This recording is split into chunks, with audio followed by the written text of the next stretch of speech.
Present social మీడియాలో ఎక్కడ చూసినా ఒకే న్యూస్ వైరల్ అవుతుంది. ఎక్కడ చూసినా అదే న్యూస్ వినిపిస్తుంది. అదే రాజమౌళి మరియు రామ్ చరణ్ కాంబినేషన్లో మరో మూవీ తెరకెక్కబోతుందనే వార్త. ప్రస్తుతం రాజమౌళి వారణాసి మూవీ షూటింగ్లో బిజీగా ఉన్నారు. అలాగే రామ్ చరణ్ పెద్ద మూవీ కంప్లీట్ చేసి ఇప్పుడు సుకుమార్తో మూవీ చేయబోతున్నాడు.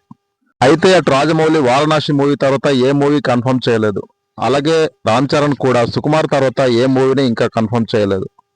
ఇలాంటి సమయంలో వీరిద్దరు కలిసి ఒక మూవీ చేయబోతున్నారనే వార్త సోషల్ మీడియాలో చక్కర్లు కొడుతుంది.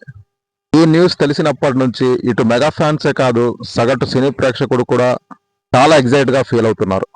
గతంలో వీరిద్దరు కాంబినేషన్ లో వచ్చిన Magadheera all time block buster అయింది. అలాగే వీరిద్దరు కాంబినేషన్ లో తెరకెక్కిన త్రిబుల్ ఆర్ కూడా ప్రపంచవ్యాప్తంగా బ్లాక్ బస్టర్ అయింది. అలాగే ఆస్కర్ కూడా సాధించింది. అలాంటి వీరి కాంబినేషన్ మళ్ళీ రిపీట్ అవుతుందని తెలియడంతో ఈ మూవీ ఇంకెన్ని రికార్డులు క్రియేట్ చేస్తుందో అని అందరూ ఆసక్తిగా ఎదురు చూస్తున్నారు. అయితే ఈ వార్తని వారణాసి మూవీ రిలీజ్ అయిన తర్వాత ప్రకటిద్దామని రాజమౌళి టీం అనుకున్నా ఈ లోపే ఎలా లీక్ అయిందో తెలియదు. దాంతో అలాంటిదేమీ లేదని, వారణాసి మూవీ షూట్ అయ్యేంత వరకు ఏ మూవీ అప్డేట్ మేము చెప్పలేమని టీం పేర్కొంది.